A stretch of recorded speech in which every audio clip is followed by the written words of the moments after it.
ایک نوجوان کو علم حاصل کرنے کا شوق ہوا۔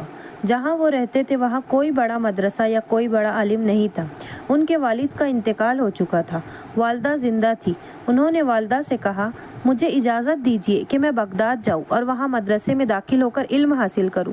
بغداد ایک بہت بڑا شہر ہے، وہاں بڑے بڑے مدرسے تھے اور وہاں بہت سے عالم، ایک بڑے بڑے ولی اللہ گزرے ہیں۔ نوجوان نے اپنی والدہ سے عرض کیا، اچھی اماں، مجھے اجازت دیجیے میں علم حاصل کروں۔ اماں جان، بے پڑھا لکھا آدمی جاہل کہلاتا ہے اور جاہل کی کوئی عزت نہیں ہوتی۔ جاہل اندھوں کی طرح ہوتا ہے، اس کو نہ دنیا کی خبر ہوتی ہے نہ دین کی۔ اماں جان، جہالت ایک طرح کی موت ہے، ایک طریقے کی اندھیری ہے، اور علم روشنی ہے اور علم زندگی ہے۔ اللہ میاں کے یہاں بھی اسی کی عزت ہوتی ہے۔ علم کے بغیر عبادت بھی ٹھیک نہیں ہوتی۔ ان کی والدہ بہت نیک بیوی تھی، اللہ کو یاد کرنے والی، دن رات قرآن شریف پڑھنا ان کا مشغلہ تھا۔ انہوں نے جب دیکھا کہ ان کے ہونہار لڑکے کو علم کا شوق ہے تو اللہ کا شکر ادا کیا کہ علم جیسی قیمتی چیز کا شوق ان کے بچے کو ہوا۔ کسی بری بات کی عادت نہیں لگی۔ اس نیک بیوی کے پاس 40 اشرفیہ تھی، یہی ان کی کل پونجی تھی۔ والدہ صاحبہ نے اپنے ہونہار نور چشم کے سفر کے لیے توشہ تیار کیا، اور یہ 40 اشرفیہ بھی اچکن کی آستین صدری میں بغل کے پاس اس طرح سے سی دی کہ وہ بغل میں چھپ گئی۔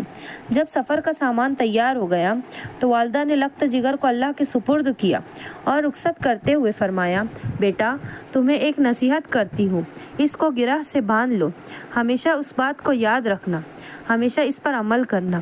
نصیحت یہ ہے کہ جب بھی بولو سچ بولو۔ دیکھو، رسول اللہ صلی اللہ علیہ وسلم نے فرمایا ہے، سچ نجات دلاتا ہے، اور سچ انسان سے مصیبت سے بچ جاتا ہے، اور سچ انسان کی جان بچاتا ہے۔ اس زمانے میں ریل نہیں تھی، موٹریں نہیں تھی، بس بھی نہیں تھی۔ لوگ اونٹ اور گھوڑوں پر یا پیدل سفر کیا کرتے تھے، اور چونکہ چوروں اور ڈاکوؤں کا خطرہ رہتا تھا، اسی لیے بہت سے آدمی ساتھ میں سفر کیا کرتے تھے۔ ان کو قافلہ کہا جاتا تھا۔ ایک قافلہ بغداد جا رہا تھا، یہ نوجوان بھی اس قافلے کے ساتھ ہو لیا۔ قافلہ چلتا رہا۔ ایک روز ایک پہاڑ کے پاس سے قافلہ گزر رہا تھا کہ اس پر ڈاکوؤں نے حملہ کر دیا، سارے قافلے کا مال سامان لوٹ لیا۔ ایک ڈاکو اس نوجوان کے پاس بھی آیا اور اسے گھیر لیا، سارا سامان چھین لیا۔ تیرے پاس اور کیا ہے؟ ڈاکو نے کہا، میرے پاس 40 اشرفیہ ہے۔ نوجوان نے بڑے اطمینان سے جواب دیا۔ ڈاکو نے کہا، مذاق کرتا ہے؟ نوجوان نے کہا، بالکل نہیں۔ نوجوان کو بار بار اپنی ماں کی نصیحت یاد آ رہی تھی۔ پیاری اماں نے کہا تھا، ہمیشہ سچ بولنا۔ نوجوان سوچ رہا تھا، میں ایک نیک کام کرنے کے لیے جا رہا ہوں، میں علم حاصل کرنے کے لیے جا رہا ہوں۔ جو علم حاصل کرنے جا رہا ہوں وہ گویا جنت کی طرف لے کر جا رہا ہے۔ علم حاصل کرنے کے لیے جانا بھی ثواب کا کام ہے، اور جو علم حاصل کرنے کے لیے جاتا ہے فرشتے اس کے لیے اپنے پر بچھاتے ہیں۔ نوجوان دل میں کہہ رہا تھا، میں عالم بننے جا رہا ہوں۔ عالم نبیوں کے وارث ہوتے ہیں، میں نبیوں کا وارث بننے جا رہا ہوں۔ نوجوان خیال کر رہا تھا، میں سید ہوں، میں حضرت رسول اللہ صلی اللہ علیہ وسلم کی اولاد میں سے ہوں، مجھے جھوٹ بولنا کسی طرح سے زیبا نہیں دیتا۔ 40 اشرفیہ تو کیا، جان بھی جاتی ہے تو میں جھوٹ نہیں بولوں گا۔ ایک مسلمان جھوٹ بول ہی نہیں سکتا، اس کو کوئی خوف ہو وہ کبھی جھوٹ نہیں بول سکتا۔ تعریف کی بات یہ ہے کہ خوف اور خطرے کے وقت سچ بولنا چاہیے۔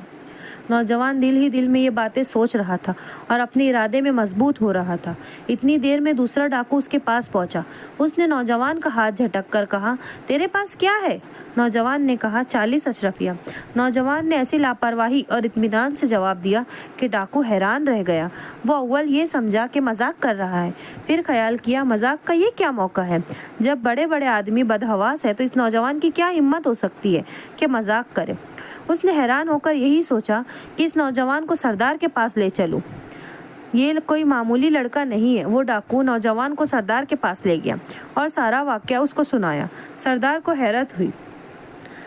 اس نے غور سے نوجوان کو اوپر سے نیچے تک دیکھا۔ سیدھا سادہ نوجوان، چہرے سے شرافت دکھتی تھی، معلوم ہوتا تھا کہ سمجھ اور نیکی کا پتلا ہے۔